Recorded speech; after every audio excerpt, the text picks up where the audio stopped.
네.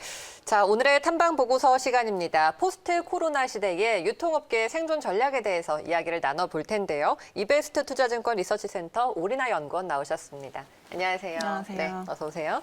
코로나19 영향으로 이제 유통업계도 좀 어려움을 타개하고자 방법을 찾다 보니까 온라인 쪽으로 비중을 더 키워가는 분위기예요. 네, 맞습니다. 네. 지금 그러면은 온라인 쇼핑에서 거래량이 어느 정도 늘었나요? 일단은 규모를 좀 비교하시기 위해서 지난해 숫자를 체크하실 필요가 있으실 것 같은데 지난 2019년도 우리나라 온라인 쇼핑 총 거래액이 135조 원 정도였습니다. 근데 지금 올해 들어서는 뭐 월별로 한 12조 원씩 기록을 하고 있다가 네. 올해 8월에 14조 원을 찍으면서 월별 숫자로 봤을 때는 가장 최대치를 경신을 했다고 보시면 될 것 같고요. 그래서 올해 저희가 추정을 하는 연간 온라인 쇼핑 거래액은 160조 원 정도 추정을 하고 있습니다. 네. 지난해 대비해서 한 19%가량 증가한 수치라고 보시면 될 것 같고요. 말씀 주신 것처럼 일단은 전염병 때문에 아무래도 비대면을 선호하시는 부분들이 많다 보니까 유통업체들도 좀 온라인 쪽에 더 경쟁력 강화를 위해서 힘을 싣고 있고 그리고 또 소비자분들도 이제는 밖에서 쇼핑하시는 것보다 온라인 쪽으로 그러니까 온라인 쪽으로 좀 많이 쏠리다 보니까 전체적으로 저희가 소비하는 금액 전체 소매 판매액 대비해서 온라인 비중도 한 34%까지 증가할 것으로 보고 있습니다. 그렇군요. 이렇게 온라인 쇼핑이 증가하면은 쇼핑을 했으니까 물건을 받아야 되잖아요. 그쵸. 그래서 이제 배달 택배 산업이 더 성장할 수밖에 맞습니다. 없을 것 네. 같아요. 택배 쪽은 어떻게 보세요? 말씀 주신 것처럼 요새 뭐 사회적으로 이슈도 많이 되고 있습니다만은 택배 물동량이 워낙에 지금 폭증을 맞아요. 하고 네. 있습니다. 왜냐하면은 온라인으로 주문한 거는 무조건 실물로 배송을 받아야 되기 때문이고요. 그래서 실제로 지금 택배 시장 물동량 같은 경우에는 한 20%가량 올해 성장하는 수준으로 지금 월별로 봤을 때 나오고 있는 상황이고요. 또 한 가지 특징은 최근에 유통업체들이 워낙에 선택할 수 있는 그 선택의 폭이 소비자들한테 많이 주어지고 있다 보니까 고객을 좀 묶어두기 위해서 멤버십 서비스를 많이 런칭을 하고 있습니다. 그렇다 보니까 뭐 써보셨겠지만 멤버십 서비스가 이제 월회비를 내는 대신에 네. 좀 더 낮은 금액에 대해서 무료 배송을 받게 해줄 수 있는 그런 혜택을 제공하잖아요. 그래서 이게 좀 더 객단가는 낮추지만은 더 작게 구매를 하는 요소들이 있다 보니까 아무래도 물동량의 증가하는 데 좀 더 도움을 주고 있다 이렇게 보시면 될 것 같습니다. 근데 양날의 검이기는 한 게 이제 소형 택배 같은 경우에 단가가 좀 떨어지니까 네. 이제 단가가 하락을 좀 하고 있는 부분들이 있습니다만은 전체적으로 물량이 너무 커지고 있어서 그걸 상쇄할 수 있는 수준의 그런 시장 성장이 나오고 있다 이렇게 판단을 하고 있습니다. 이제는 그래서 유통과 물류를 좀 우리가 같이 봐야 될 것 같은데요. 그렇죠. 같이 보시는 네. 분들도 많아졌고요. 그리고 또 더불어서 택배 상자에 대한 수요도 증가를 하고 있다 보니까 골판지, 아무래도 네. 골판지에 대한 부분들도 좀 많이 주목들을 하시는 것 같아요. 네, 이미 뭐 증시에서도 관련주들의 움직임이 좀 활발한 네. 것 같습니다. 그러면 주요 기업을 좀 하나씩 볼 텐데요. 지금 이마트부터 좀 살펴볼게요. 대표적인 유통기업이죠. 3분기에 호실적을 달성했어요. 네, 맞습니다. 그래서 뭐 많이들 우려하셨던 게 아무래도 대형마트 장 안 보지 않겠냐 이런 부분들이 네. 있었는데요. 근데 온라인 쪽 성장률이 워낙에 좋았다 보니까 이 온라인 장보기 수요 급증하는 부분 때문에 손실이 좀 급격하게 줄어들면서 실적이 좋은 모습 보여줬다 이렇게 보실 수가 있고요. 좀 비교를 하시자면 2019년도에 이 온라인 쪽 쓱닷컴이라고 하죠. 네. 이쪽 부분에 이제 연간 영업 손실이 818억 정도였으니까 뭐 분기 평균 한 200억씩 적자를 내고 있었던 부분이었는데 3분기 때 30억대로 확 줄였습니다. 그게 이제 말씀드린 것처럼 탑라인이 성장을 하면서 이제 그런 손실을 좀 커버를 할 수 있는 체력이 생겼다 이렇게 보시면 될 것 같고요. 그래서 올해 저희가 보는 2020년도 연간 쓱닷컴 영업 손실은 417억 원 정도로 추정을 하고 있고 좀 전반적으로 올해는 너무 다 좋았다 보니까 온라인 쪽은 다 같이 좀 성장을 누리고 있는 그런 해다 이렇게 이해를 하고 있습니다. 내년에도 이 쓱닷컴으로 그러면 호실적을 이어갈 것으로 기대가 되는지 어떻게 봐야 될까요? 일단은 올해 이제 지금 12월 달 들어서 2.5단계 진행이 좀 지속되고 있다 보니까 9시 이후로 이제 영업이 좀 금지가 돼서 서울하고 수도권 같은 경우에 그래서 2시간 정도 영업 그 시간이 단축이 된 부분이 있긴 합니다. 근데 지금 저희가 추정을 해보건데 상황 자체가 배달 음식 수요가 굉장히 늘어나고 있는 부분들이 있잖아요. 근데 이걸로도 이제 이제 부족하다 보니까 내식 수요가 확실히 증가를 하고 네, 있습니다. 맞아요. 네, 그래서 요리를 해 드시는 분들 많아지고 있고 그렇다 보니까 장보기에 대한 수요들이 늘어나고 있어서 온라인뿐만 아니라 지금 오프라인 같은 경우도 양호한 실적을 보이고 있는 것으로 저희가 추정을 하고 있습니다.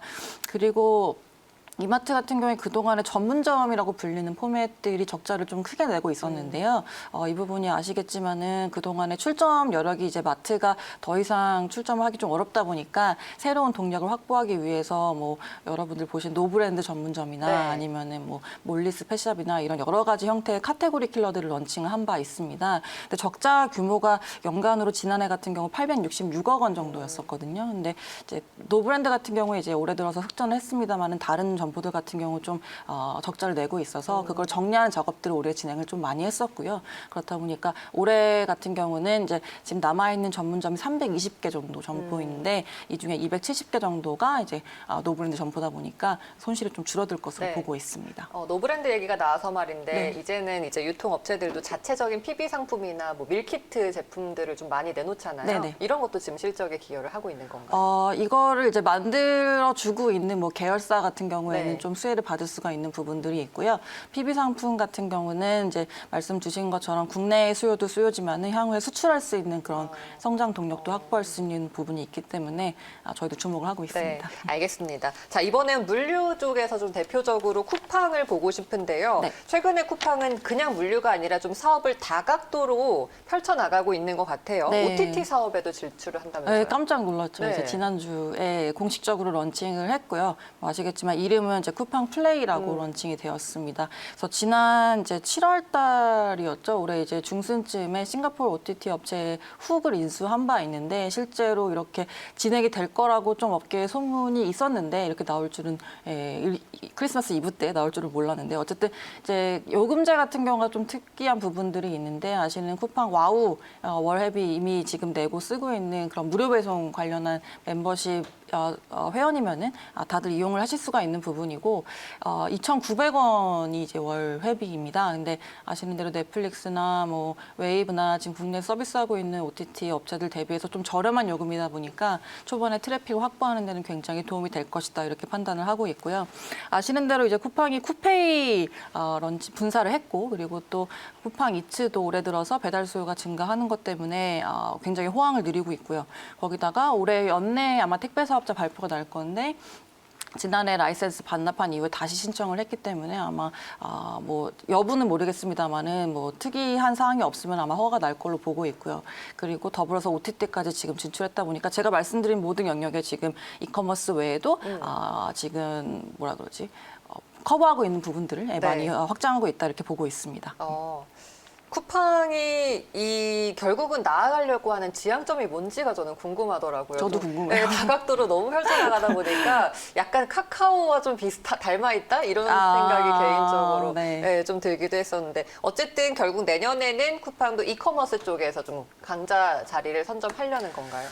일단은 거래액 기준으로 봤을 때는 지난해에 이제 네이버가 네이버 쇼핑 외에도 뭐 여러 가지 서비스를 다 결제를 받고 있다 보니까 그 결제 기준을 봤을 때는 네이버가 1등이었고요. 그 다음이 이제 쿠팡이었는데 그래서 사실 우리나라가 이커머스 시장의 성장이 굉장히 빠르고 또 전체 소매 판매액 중에서 이커머스 차지하는 비중도 높다 보니까 경쟁이 치열한 부문이긴 합니다. 근데 쿠팡이 지금 배송을 기반으로 해서 확실히 주도권을 잡았다라는 점은 사실 타의 추종을 좀 불허한다 이렇게 보실 수가 있을 것 같고요.